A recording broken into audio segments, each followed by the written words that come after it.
ప్రజల ఎన్నో ఏళ్ల కల మెట్రో ప్రాజెక్ట్ చివరకు అది కలగానే మిగిలిపోయింది. వైసీపీ అధికారంలో ఉన్నప్పుడు దానిపై ఎటువంటి అప్డేట్ కూడా రాలేదు. చివరకు దాని ఊసే మర్చిపోయారు ప్రజలు. ఇప్పుడు మళ్ళీ 5 ఏళ్ల తరువాత మెట్రో ప్రాజెక్టుపై ఆశలు చిగురుస్తున్నాయి. అభివృద్ధికి దూరమైన ఏపీలో ముఖ్యమంత్రి చంద్రబాబు తన మార్క్ ను చూపిస్తున్నారు.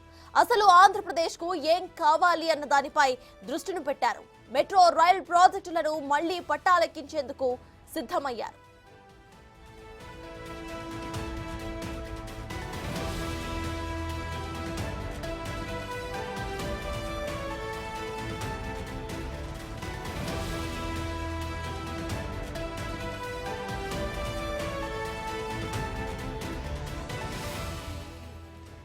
ఏపీలో మెట్రో రైల్స్ ప్రాజెక్టు గురించి ఇటు గవర్నమెంట్ ప్రత్యేకంగా దృష్టి సారిస్తున్నట్టు తెలుస్తోంది. ఇదే విషయంపై పూర్తి డీటెయిల్స్ మా ప్రతినిధి శివ అందిస్తారు. శివ, చెప్పండి, ప్రజెంట్ అక్కడ అప్డేట్స్ ఏంటి? ఇటు చూస్తే AP government especially CM Chandrababu metro trains మీద ఎక్కువగా దృష్టి పెడుతున్నట్టు తెలుస్తోంది. ఏపీ డెవలప్మెంట్ దిశగా. సో అక్కడ అప్డేట్స్ ఏంటి? సత్తాజ్ మొత్తం మీద చూసుకుంటే ఆంధ్రప్రదేశ్లో మెట్రో ప్రాజెక్టు మరొకసారి ఫైల్ రీఓపెన్ చేసే పరిస్థితులు కనిపిస్తున్నాయి. 14 నుంచి 19 వరకు అమరావతి ప్రాంతంలో, అంటే ఏదైతే రాజధాని ప్రాంతం అమరావతి నుంచి విజయవాడ, గుంటూరుని అనుసంధానం చేస్తూ కూడా మెట్రో రైల్ ప్రాజెక్టుకి ఒక ప్రపోజల్ని తయారు చేయడం జరిగింది. విశాఖపట్నం నగరంలో కూడా మరొక మెట్రో రైల్ ప్రాజెక్టుకి సంబంధించి అంచనాలు, అలాగే భూసేకరణ తదితర అంశాలకు సంబంధించి సమగ్రమైన ఫైల్ను తయారు చేసి కేంద్ర ప్రభుత్వానికి కూడా పంపడం జరిగింది. కేంద్ర ప్రభుత్వం కూడా దాదాపుగా ఆమోదం తెలిపే వరకు ఫైల్ అయితే వచ్చింది. అయితే ఆ తర్వాత ప్రభుత్వం మారటంతో ఎక్కడ వేసిన గొంగలి అప్పుడే ఈ 5 సంవత్సరాల పాటు అక్కడే నిలిచిపోయింది.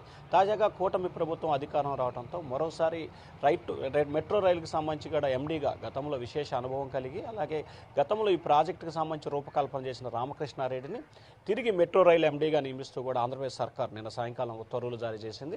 మరొకసారి ఈ ఫైల్కి సంబంధించి కూడా వెలికి తీసి దీనికి సంబంధించిన ఫైల్ కదలికతో పాటుగా మెట్రో రైలు ప్రాజెక్టుని అమరావతిలో శంకుస్థాపన చేసే దిశగా కొత్త రాష్ట్ర ప్రభుత్వం శరవేగంగా దర్యాప్తు జరుపుతుంది. విజయవాడ, విశాఖపట్నంతో పాటుగా రాష్ట్రంలో మొత్తం 11 ప్రాంతాల్లో మెట్రో సేవలు వినియోగించుకోవాలని చెప్పి ఆంధ్రప్రదేశ్ ప్రభుత్వం ప్రాథమికంగా ఒక అంచనాకు రావడం జరిగింది.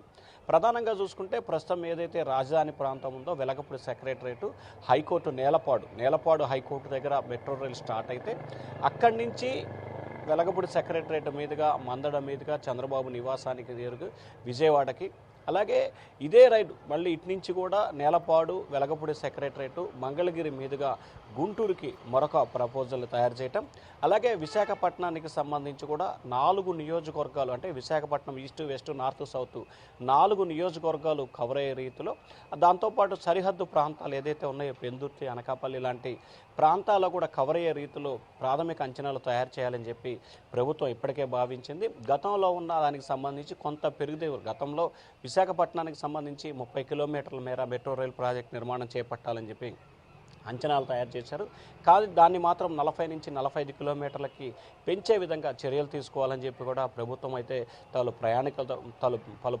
ఏదైతే ప్రణాళికలను తయారు చేస్తుంది.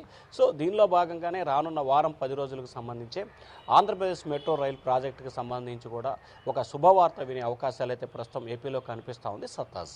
Right, thank you Shiva.